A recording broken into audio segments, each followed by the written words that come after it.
Vince il Rocca Priora per 3-2 sul Real San Basilio, ma a passare sono i rossoblù in virtù del 2-4 inflitto all'andata ai 16esimi di finale di Coppa di Promozione. Bella sfida al comunale di Colle dei Fuorivale, due formazioni con doppio vantaggio da parte del Real San Basilio che mette in ghiaccio praticamente la qualificazione tra primo e secondo tempo, poi la rimonta in finale del Rocca Priora che sarà protagonista in campionato, prima chance in favore proprio dei padroni di casa con questo diagonale di Krasniki che termina al lato, poi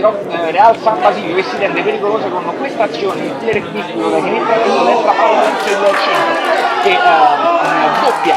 parata da parte dell'estremo difensore dei padroni di casa, ancora Rocca Priora in direzione offensiva, palla che passa su tutto il fronte offensivo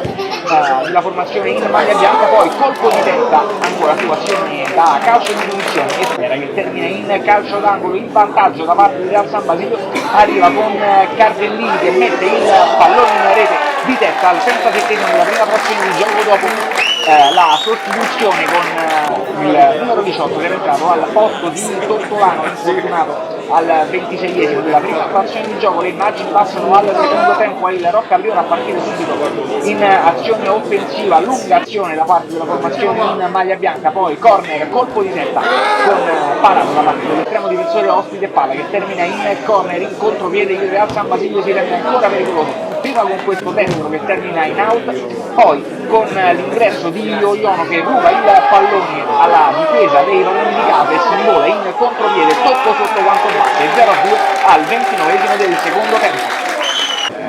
Match che sembra chiuso, così come qualificazione non è così per il Rocca Priora che con carattere, con una cima al 35esimo accorcia prima le distanze portando il punteggio sull'1-2, poi con questo cross colpo di testa di Zingrossi e al 43esimo il punteggio torna di nuovo in parità, 2-2, 3 sono i minuti che termina il direttore di gara di recupero, cross al 47esimo, conclusione al volo da parte di Benvenuti al 46esimo e 3-2 per il Rocca Priora, ma non c'è più tempo perché mette il pallone al centro, il direttore di gara che dice che può bastare qui, il Real San Basilio si qualifica così ai 16 di finale di Coppa di Promozione.